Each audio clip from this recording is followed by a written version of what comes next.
Welcome to Arts and Leisure on the HAN Network. This is our weekly program featuring everything that is coming up in the area's music, arts, and entertainment scene. We will interview local artists, authors, musicians, and even some nationally recognized names who may be performing here in our area. We will have movie reviews and film suggestions from the real dad, Mark Schumann, and etiquette tips from Catherine Michaels. This is your all-access pass, and here are your hosts, Arts and Leisure editor Sally Sanders and our entertainment reporter Steve Coulter. Welcome to Arts and Leisure on the HAN Network. I'm your host, Steve Coulter, and I'm joined on the couch with Sally Sanders as always. We're without Mark Schumann this week, the real dad, but we've got plenty to talk about. This is the one time a year, Sally, that we can talk about romance movies because it's Valentine's Day on Sunday. Well, it's the one weekend a year we should talk about exactly, romance should. That's the exact way to say it, yep. And we already did kind of politics in November, so we can get rid of the presidential day theme. We'll leave that for a while. We'll leave that for a while. There's other times of the year to do that, but this is the weekend for romance. There's plenty of good romantic movies out there that you could be watching on your couch, or you can go see in theaters this weekend with your loved one. Okay, so in honor of Mark. Of course. Okay. I've got to do the alliteration. What are the alliterations? So there's three key ingredients that I came up with here. You have to have harmony, balance between the stars. Any good romantic movie has two leads, right? You have the male and the female, of course. Yes. Some have three, and if it's two males and one female, or two females and one male, you still have to have that equilibrium where they are supporting each other, and there's not one star who's bigger than the other. They need to have that balance, and that is the most important, because once you have someone who's overcrowding, taking too much of the screen time, then you've lost your romantic essence, and then it's this person's movie and not a joint effort. Okay. The second is heart. You have to have compassion, which is, of course, you have to be very loving and compassionate that way, but you also have to have the ability to fight through problems and have to kind of struggle through within your relationship. You've really thought this out. Oh yeah, yes. Of course. I got to do Mark justice. He's not here, so I got to break it down. And then, of course, it wouldn't be a romantic movie without hiccups. That's the third H, and that's, of course, the roadblocks of life, the kind of speed bumps that throw you off a little bit, and every romantic movie has those. And can lead to tearjerker movies. Of course, yeah. There's plenty of tears in these romantic movies that we're going to be talking about today. Yeah. And not always happy, not always a Hollywood ending, but most of the time. No, well, Hollywood gives us we could start out with one of the bigger tearjerkers, which is Titanic. Oh yeah, we talked about it last week. We always have to throw Titanic in. All three of them, right? Yes, yeah, but particularly the most recent one with Leo and Kate. Definitely, if you're not sobbing by the end of that movie, I don't know, you've got a heart of stone. Yeah, it's good to mention Leo because, of course, he's making his Oscar charge. Yes. In 2 weeks. Well, let's just throw the Revenant in then too. Why not? And so, of course, you see with Titanic, that's probably one of the last great epic romantic movies from Hollywood. Yeah, Why is it so hard to make these epic romantic movies compared to the ones that came out in the 40s and the 50s, do you think? I don't know whether we don't have the same type of actors or we don't have the same kind of system to bring them along. I think it is a systemic thing. I think you know too much about them, right? Yeah, but I mean, you couldn't do a Leo movie right now. We know too much about him. You think about a film like Casablanca. Sure. That was actually three very established stars: Humphrey Bogart, what's her name, and what's his name? Lauren Bacall? No, not Lauren Bacall. Ingrid Bergman. Ingrid Bergman, sorry. Yes, and Paul Henreid. And it seemed so real, and it also was set during the war. So there was a lot of sentiment about the war and about being brave in ways that involve sacrifice. And the ultimate sacrifice was Humphrey Bogart putting Ingrid Bergman on the plane. Yep. And saying farewell. And he stays behind. Yeah, and while it wasn't really a tearjerker, it was the noble thing to do. It was the noble thing to do, and everyone felt really good at the end of that film because he'd done the noble, wonderful thing. And the war is actually used in a lot of these older ones. That's true. Yeah. Well, I mean, The English Patient is another one. Yep. That's certainly an epic love story.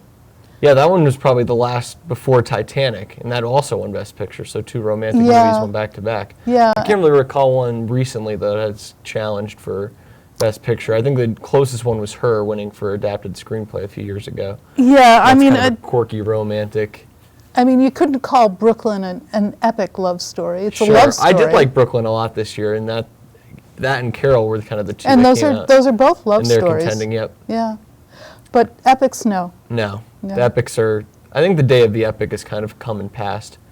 Maybe. Yeah, Maybe we'll see. You know, things go in cycles. It may come back. that's true. But shall we go to old movies, or do you want to do some contemporary ones? I'm always down for some old movies. Well, okay. This will be education for Steve, I guess. Brief Encounter. Brief Encounter. You know that film? Is that a Hitchcock or no? No. It's a have film that homework to was done right at the end of World War II. It's filmed in England, and it starred Trevor Howard and Celia Johnson, and they're married people, not to each other, who happen to meet in a tea shop at a train station. Epic love story. I mean, epic on a small scale. They fall in love. They keep meeting at the tea room at the train station.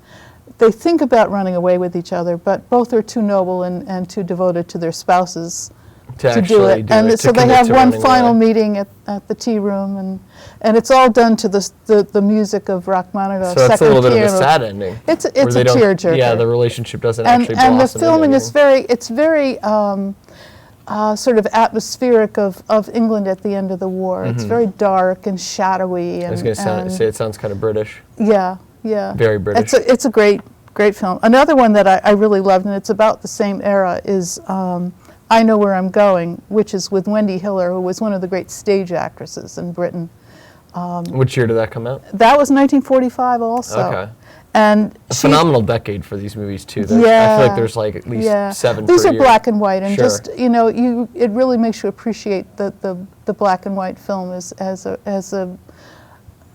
something unto itself. I think romantic movies are at their best when they're in black and white. I don't know why, but it seems like the newer ones just don't really add up, or at least compare. At least there's just more of them, I feel like, in black and white. Yeah, yeah. Well, in this one, she's a very self-contained young woman who's decided to marry a wealthy man who lives in the Hebrides, and this kind of sight unseen wedding. Met once, and I'm going off to the Hebrides to marry this guy. But when she gets to the ferry, she can't get to the island where he is because there's storms, and so she's there's the hiccup. There's the hiccup. But then she's staying at an inn where she meets this very attractive sea captain, falls in love with him, and has to decide whether she wants A love triangle. whether she wants to marry for wealth or for love. Oh man, Yeah, that sounds like a good one. it is a good And one. you've got to see that happens all the time in romantic movies, where it's money or true love. Yeah. And that kind of conflict settles in.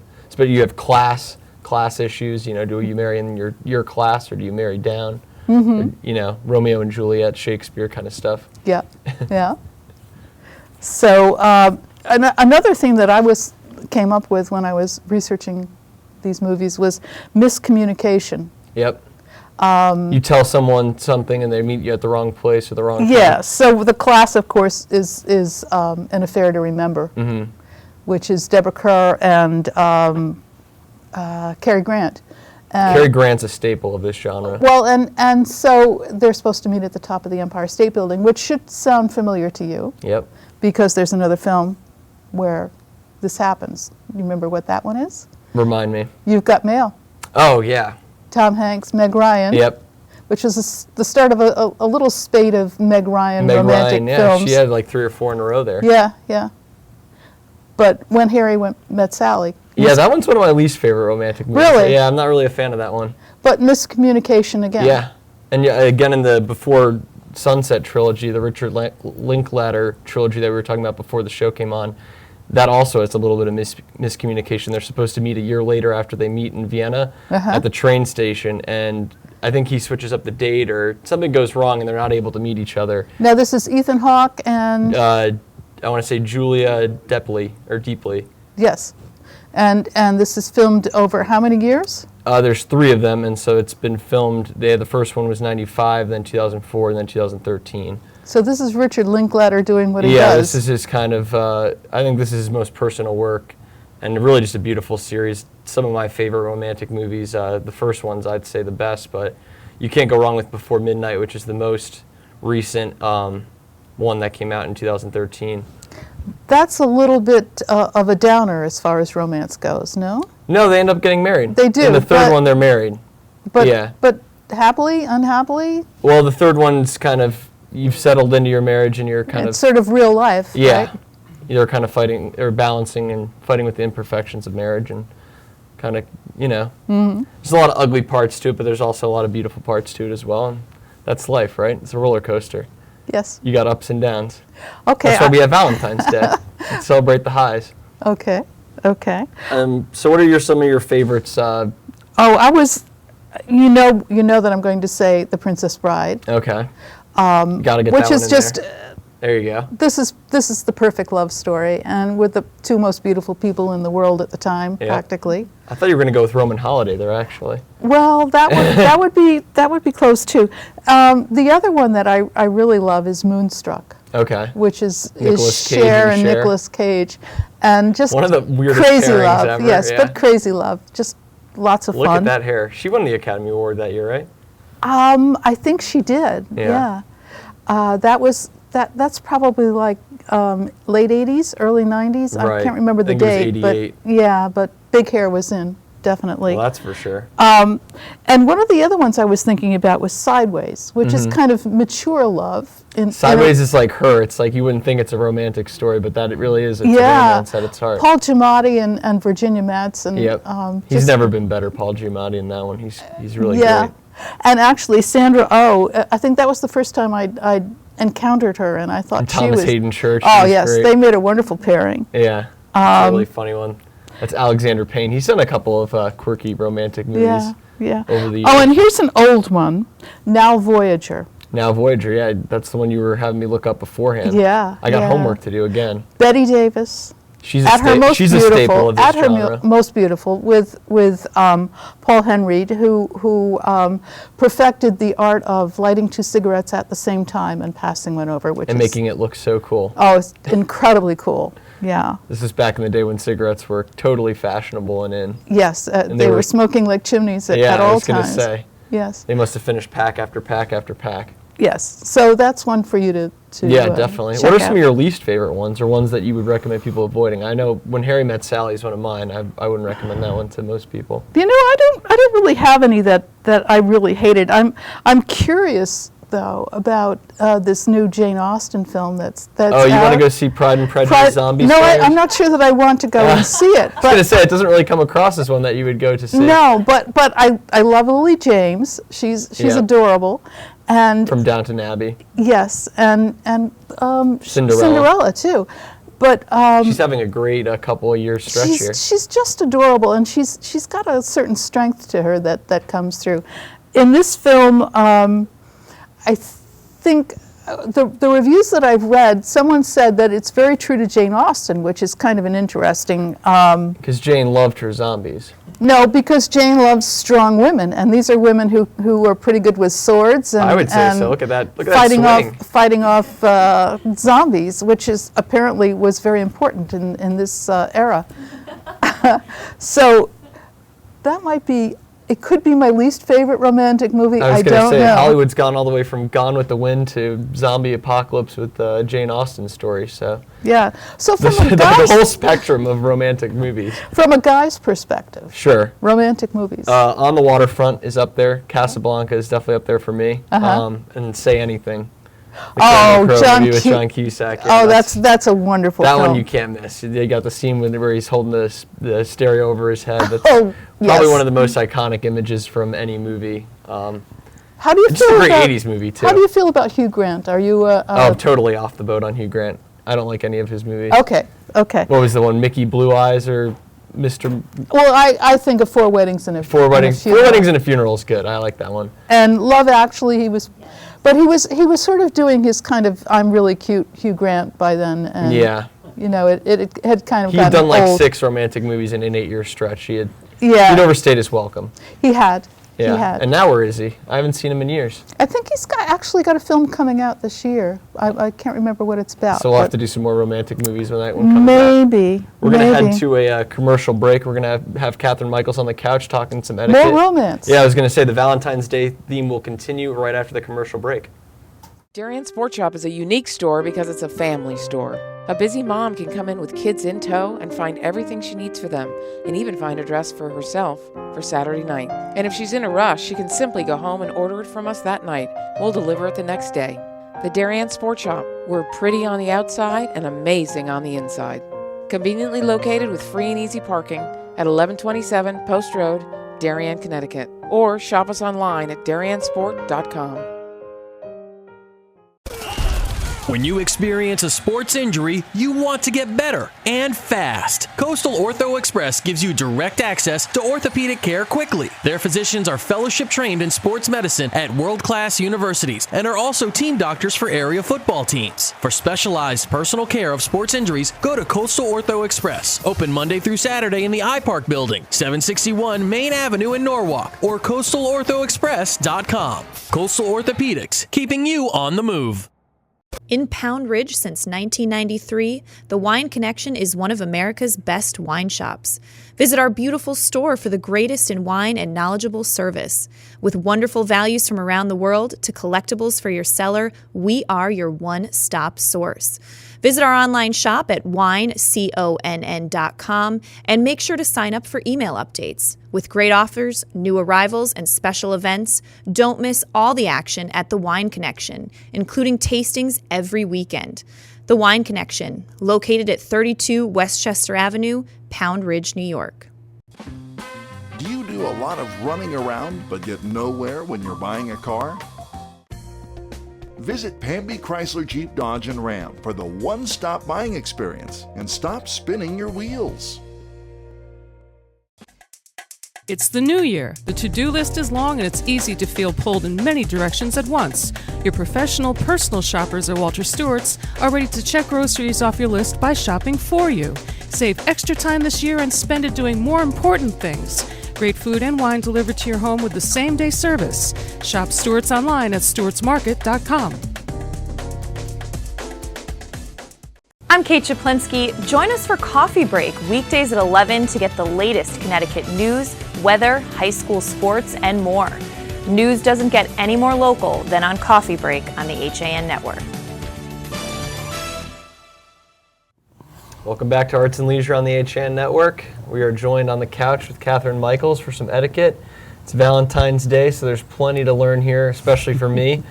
Now, I've got a girlfriend who says she doesn't really care for Valentine's Day. How can I not screw this up? What mistakes can I avoid making when I'm fed that line? What do I really hear when I hear that? You don't ignore it. Okay. Okay? You don't, no matter what she says. You can't avoid the fact that it's Valentine's Day, so seize the moment. Okay. Okay? Make the most of it. Make the most of it. Write a poem in a card that you give her. That's a really good idea. Tell her you don't need a card company to let her know how much you care about her, but you are taking advantage of this moment to do just that. Take her out to dinner, get takeout.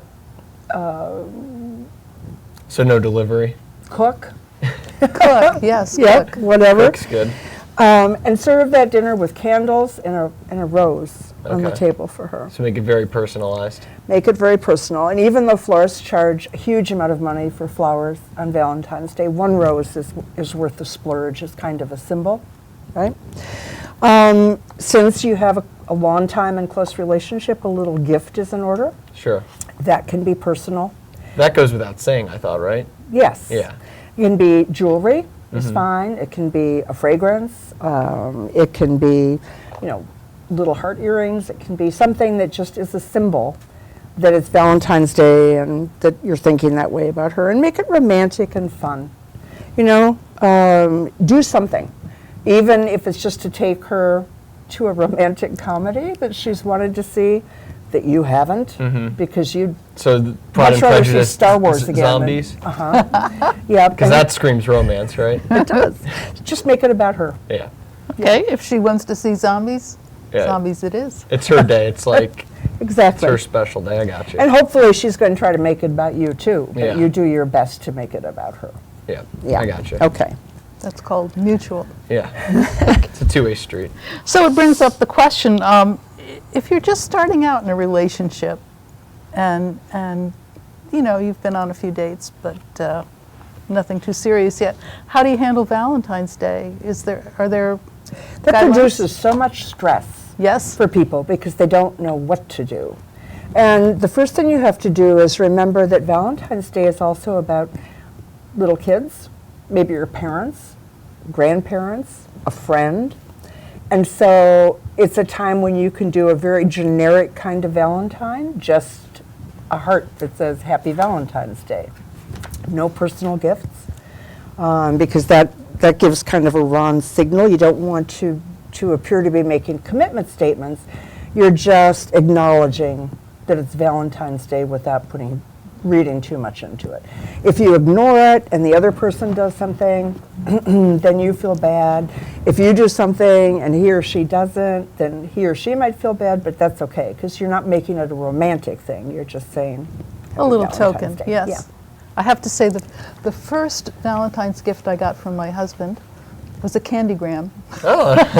I was at college and a candygram was delivered to my dorm, which was the most impressive thing I've ever received. I thought that was so cool. That won you over, so silly. Swept you off your feet. It did. It did. Now, you mentioned going out to dinner, Catherine. If I'm going out, what about tipping? Do I add more to the tip because it's a special day, because it's a holiday, or what are your feelings about tipping on Valentine's Day? If I'm going out and not cooking. I'll be cooking. You'll be cooking, yeah. Just because restaurants might be hiking their prices up, or because it's busy, or because it's a holiday, you don't change your tipping protocol. Okay. You still tip 18 to 20% on the total bill before tax. What about 14? Whatever.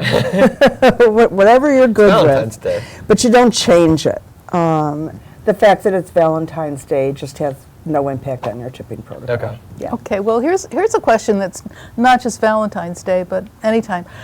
When someone delivers flowers to me, should I be tipping the person who's delivering the flowers? That's another question a lot of people have, and the answer is no, it's not customary. Mm-hmm. Your children, if they're sending you the flowers or whomever, is probably paying a pretty hefty delivery fee to get them to you. It's very hard to order flowers and not pay a delivery fee on that. So only if the delivery person has to do something draconian, climb up 4 flights of stairs. What about drive up a steep hill? Yes. Or in the snow. In the snow. In the snow. You haven't shoveled and they've got to climb through the snow. You might give them a tip, but otherwise, no. Okay. Okay. No additional thing. What about, help? All right, here's one from our readers, actually. Help. My children's classes are having a Valentine's Day party. I'm assuming this is going to be tomorrow, Friday. A letter came home that said that if they're giving Valentine cards, they have to give one to every child in the class. First, do they give cards at all? And second, if they do they give one to the teacher too? Yes, in both cases. If your child is receiving Valentines from all their her classmates and not giving them in return, it's going to be an uncomfortable feeling. This doesn't have to be expensive. You can buy boxes of little... Oh yeah, they used to have them when I was in school. It was Right. And you buy a package of 20 or something like that. Exactly. And so it's fun. Just be sure you get a class list so you don't leave anybody out. Valentine's Day, without that rule in a school, becomes a popularity contest, and that's not nice for children to have somebody getting a big bag full and somebody else. Yeah, that's how kids begin feeling isolated and anxious and all those bad feelings. Yes. So, and why not give one to the teacher? Well, sure. Yeah. She deserves a little love too, right? Yeah. Exactly. So that's the final question. Cards for teachers, do you just cover all the holidays with St. Patrick's Day and Easter and President's Day and whatever else? Or is Valentine's Day good enough? Valentine's Day is good enough. You could go crazy. Happy Easter, happy St. Patrick's Day. Exactly. Valentine's Day is really the symbolic day about friendship and about caring, and when traditionally cards might be exchanged, but you don't need a card to say, thankfully, happy President's Day for all your classmates or for the teachers, so no. Well, maybe happy end of the school year day. Well, that's a whole other thing. Yeah. That usually also involves presents and, Well, the teachers that are watching our show should be really impressed to know that our readers care about them that much that they wanted to submit Yeah. questions about making sure that they get Valentine's Day cards this year. So As they should. our readers have your back, teachers. Yep. Yep. And on that note, we're going to sign off. Thank you, as always, for joining us on the couch, Catherine, and talking Such some a pleasure. Valentine's Day etiquette. Thank you. Thank you. It's Sunday for people that don't know. For people that are in the dark ages, make sure to get your special someone a gift, and we'll be back on the couch next week to talk about the International Film Festival that's happening in Richfield. Right. And everybody have a great weekend, drive safe, and we'll see you next week.